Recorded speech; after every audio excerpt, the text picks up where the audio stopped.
Well, the judge is a disgrace to the greatest court in America. It's called the Mother Court, the United States District Court for the Southern District of New York. It's had some of the greatest judges in American history. This judge is a pure disgrace. He's telling a lawyer what questions to ask. That's totally ridiculous. He won't let him defend himself. And how is it inconsistent? Let's say he was. First of all, he was found not guilty or not liable for rape. It was sexual assault, not rape. And second, you can be guilty of rape, and still a person can be a wacko. Yeah. That was a defamation. You're allowed to still defend yourself against defamation. Is the risk there? If he makes no more derogatory comments and just comments on this being an obscene amount of money and keeps it at that, then what? I think that's okay. He can say, look, I think I shouldn't have lost. I think I'm being treated unfairly. He has to stop repeating the same things he said before and which he's lost again and again. And I think that's the other message behind this large verdict, is not just that he should stop insulting Jean Carroll, but he has to stop disrespecting the justice system. I think that's why the judge wouldn't let him testify. He only testified for, 3 minutes a few days ago. Right. Why he wasn't allowed to contest things is because by continuing to defy the court, by saying these things, he's showing a fundamental disrespect for the justice system and for the views of his fellow citizens, the jurors. I mean, this is not a judge who's punishing him.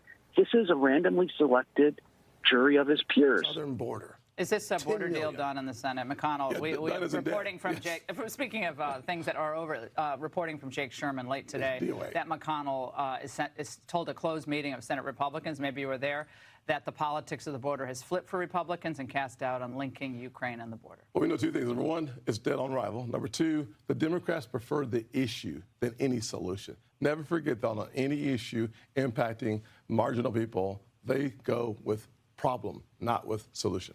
Tell me the questions you're going to ask in open court and tell me exactly what he's going to respond. And then edited my questions, edited the response he was allowed to give. And guess what my client did? He took the stand. He abided by the rules of this corrupt system that I have seen. We will immediately appeal. We will set aside that ridiculous jury. And I just want to remind you all of one thing. I will continue with President Trump to fight for everybody's First Amendment right to speak. Everybody's a right to defend themselves when they are wrongfully accused and to be able to say, I didn't do it. And to double and triple and quadruple down and say, this is wrong. This is wrong. But we are in the state of New York. We are in a New York jury, and that is why we are seeing these witch hunts, these hoaxes, as he calls them. And this is another one of them. Be brought in New York, in states where they know they will get juries like this. 2019, our members were out there holding the line at GM on a national strike for 40 days. Trump was the sitting president. And I want to show you a picture of what Trump said and what actions he took to help the American auto workers striking at GM when he was president.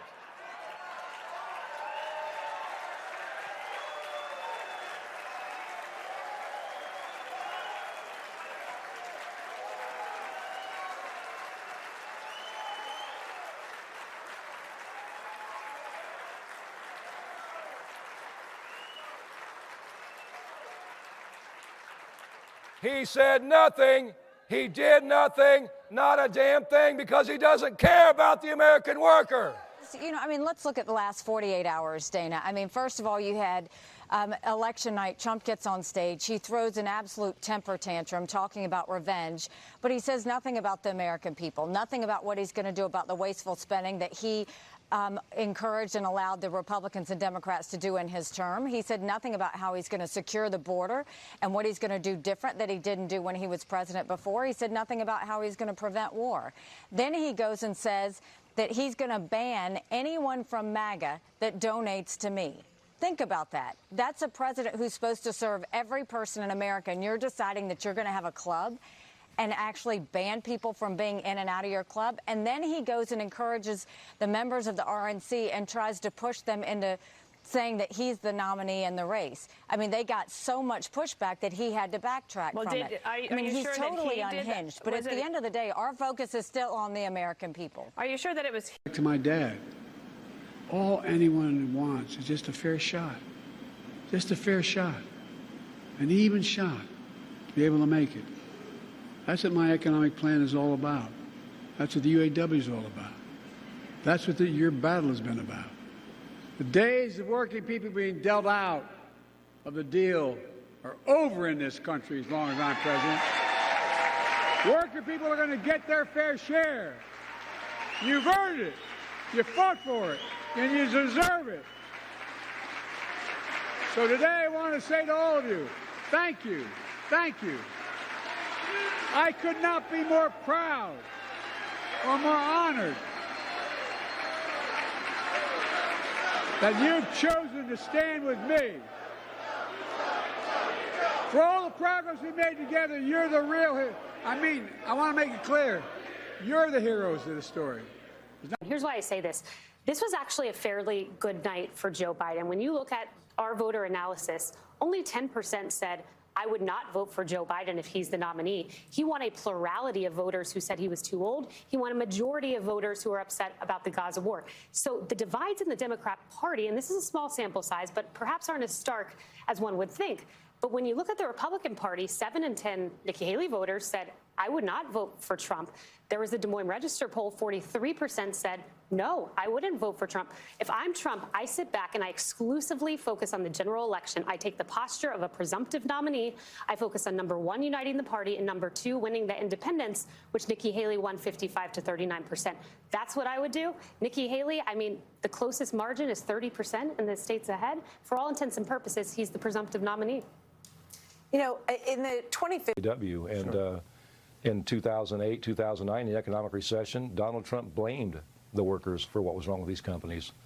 You know, in 2015, he talked about doing a rotation of good-paying jobs in the Midwest, somewhere where they'd pay less and have people begging for their jobs back at lower wages. You know, in 19, also in 15, when Volkswagen workers voted to organize, he put an NLRB in place that killed the organizing, the contract for those workers. You know, in 19, when he was president, he didn't support the strike. He told workers at Lordstown Assembly Plant, which was closing, don't sell your houses, and then he did nothing to support them. You know, versus President Biden, who in 2023, when a plant was going to close in Belvedere, Illinois for Stellantis, he stood with those workers. He helped us save a community and helped bring not one plant, but 2 plants back to life. And he stood with our members on the picket line in our fight for economic justice. We've created more than 250,000 auto jobs all across America. And while I stood in solidarity with you on the picket line, as your president said, I went on a picket line, Donald Trump went to a non-union shop and attacked you. Let me tell you something I learned a long time ago. If I'm going to be in a fight, I want to be in a fight with you, the UAW, with you. No, I mean it. We have a big fight in front of us.